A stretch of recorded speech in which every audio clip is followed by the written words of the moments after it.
kwa sababu swala la kiuchumi limewekwa nyuma. Alafu badala yake sasa tumetanguliziwa dini. Halo? Tumefanyaje? Tumetanguliziwa dini au tumetanguliziwa mbingu. Yaani mbingu ndio imewekwa mbele yetu. Bwana, mnaenda mbinguni. Lakini lazima twende step by step. Tuangalie kwa utulivu bila kuwa na pupa, bila kuwa na mihemuko. Tekanaje tuishi kwenye eneo ambalo sisi hatutakiwi kuliishi kwanza.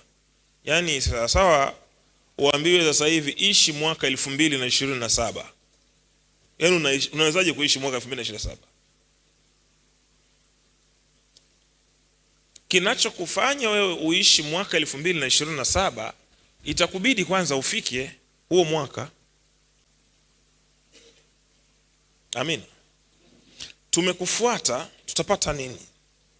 Yesu akwambia mtaenda mbinguni. Yesu aliwaambia 100% duniani. Hasa hizi 100% duniani, 100% duniani. Yesu anajua wewe huwezi kuishi kwa maombi. Watoto hawezi kulipiwa ada kwa kufunga maombi, kwa kufunga siku 7, siku 21. Anajua wewe una mwili na una roho. Lazima ubalance kila kitu. Kila kitu lazima ubalance. Hivi unaweza ukala ugali Januari mpaka Disemba, utakuwa mtu wa aina gani? Sisi tunafundishwa tu mambo ya roho peke yake, hatufundishwi mambo ya mwili. Na ndio maana tunakuwa na mentality za tofauti.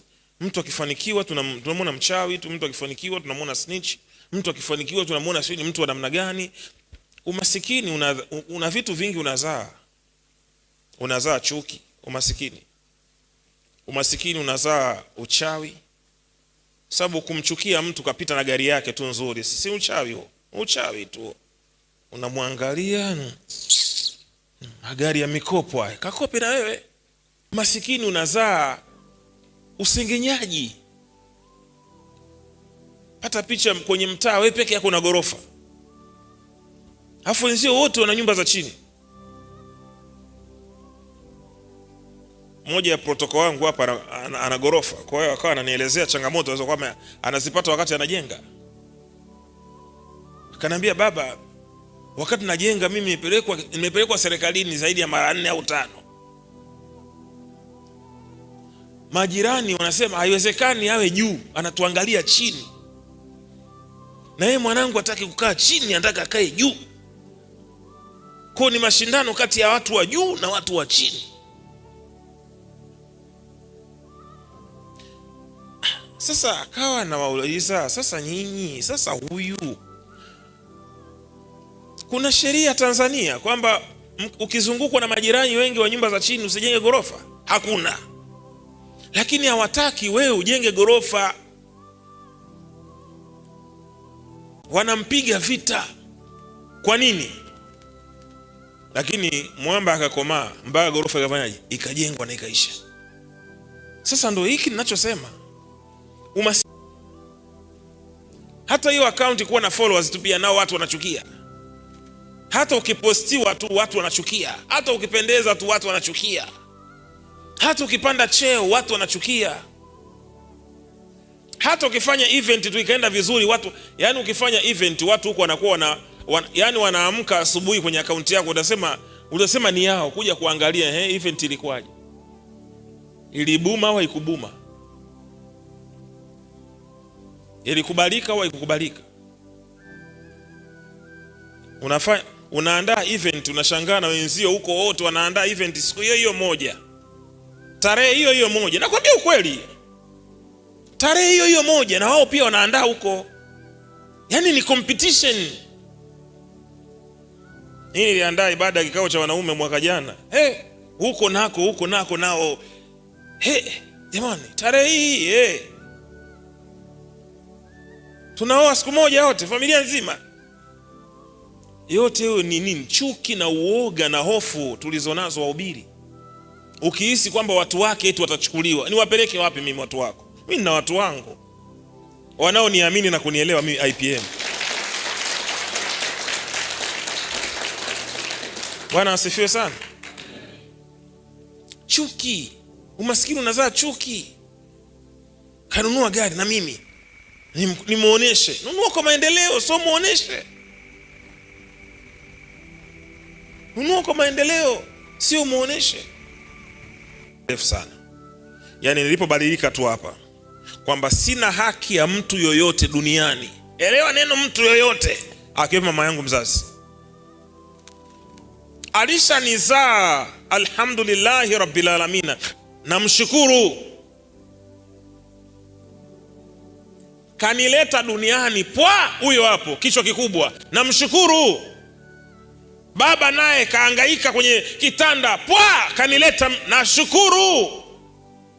Sina muda kuanza kumlaumu baba yangu kwa nini hakunipeleka shule nzuri, kwa sababu sio wenye elimu ndio wana maisha leo. Hakuna muda wa kuanza kumlaumu mama yangu hajaniachia kiwanja, kwa sababu sio warithi walioachiwa vitu wana furaha leo katika dunia, bali ni wenye akili na walio tayari kujitambua na kupambana. Sio usema mimi ni yatima, sina baba sina mama ndio maana niko hivi. Hiyo sio sababu. Hiyo sio sababu. Wewe bora wewe ni yatima, ulelelewa hata na ndugu. Kuna watu wameachwa, kuna watu wameachwa kwenye shimo. Wewe yatima umelelewa kabisa. Mtu kaachwa kwenye shimo, na maanisha shimo la mavi ya choo. Ndoka.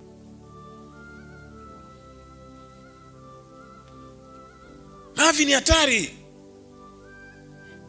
Kwa maana ukifanya tu kitu hapo, hapa kaliki kote hapa. Wote wanageuka hivyo na kuangalia. Sitegemei baba anaweza kufanya hivi, kwa sababu unatoa moto.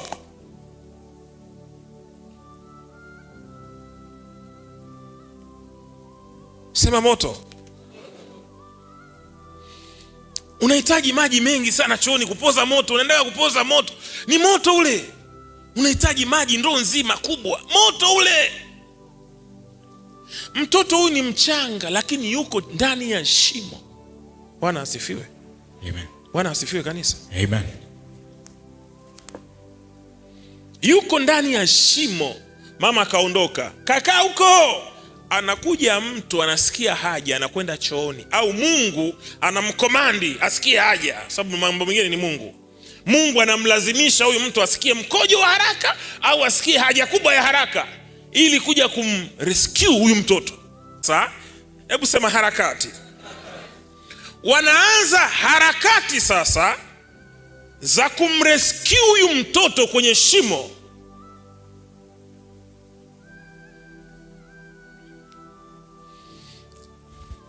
Au waite polisi au waite fire, waokoaji wale maalum.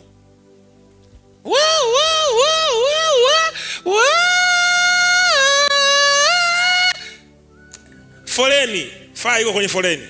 Afrika hiyo.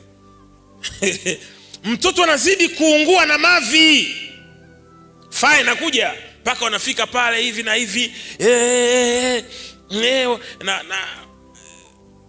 Na unajua jeshi la zimamoto, natamani sana serikali ipige sana jicho. Wenzetu Ulaya huko zimamoto aiseni jeshi linaloheshimika vibaya mno. Lakini huku ukiwa zimamoto unaonekana kama tu wewe ni nyau. Tuheshimu majeshi yote, tuseme amina. Wanakesha weekend sasa hivi, sasa ndo wanapata maajali watusumbue sisi tunawahi kazini bwana. Unakuta mtu anaidindia gari ya hospitali. Kuna clip moja niliona, rais anafanyaje? Amestopisha msafara ili gari ya nini? Gari ya ambulance ipite. Niliona hiyo clip Ulaya huko. Rais wa Ulaya anasema anasubiri ambulance ifanyaje? Ipite, kwa sababu wewe kama kiongozi unawaongoza watu, kwa lazima uwe na huruma na watu nao waongoza kwamba acha hawai. Ila huko Afrika baba, niishia kwa tulia bwana. Una nini wewe? Upone una nini wewe? Hebu tulia bwana, wewe omba Mungu hapo, Jibrili akutolee roho hapo, au akutolee kwenye foleni, au ndo unakaribia hospitali utafia, tutaangalia matatu tukuue wapi. Hiyo ni Afrika. Mtu anadindia ambulance. Nendeni mkaisha maisha nayo wafundisha, kweni wastaarabu. Unapoiona gari ya hospitali, unapoiona gari ya hospitali, kaa pembeni, ipishe. Yani support wai. Yes. Kwa sababu unajuaje sasa wewe ndo dada yako anafanyiwa hivyo? Yupo kwenye, anatolewa hospitali moja kupeleka hospitali nyingine, alafu watu wanagoma kupita njiani ili dada yako awahi hospitali. Unajisikiaje? Kwa wenzetu huko Ulaya ni kosa. Unaigomea gari ya ambulance, mtu anapambania maisha yake pale ili aweze kuwa nampigia honi pipi. Unajua kuna honi ukipigiwa unajua kabisa hapo kuna kitu Hii sio honi ya kawaida. Yaani mtu anapiga fululizo pipi, kawasha taa, kawasha zile hazard. Na hatujuagi sisi hata hazard ina maana gani, hatujuagi sisi hata mtu akiwasha taa furu ina maana gani. Hatujui sheria sisi, tupo tu tunaendesha gari. Hapo ushatumiwa message ya mpenzi wako, umeshavurugwa, ndo kabisa.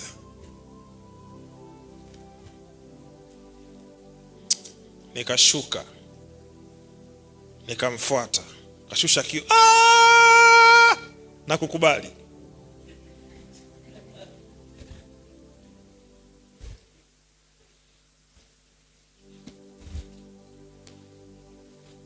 Kwa sababu nilichokuwa nimekusudia, anajua Mungu na mimi. Yaani mpaka nashuka kwenye gari mimi, ushanipandisha, Mungu ndo alikuwa anajua.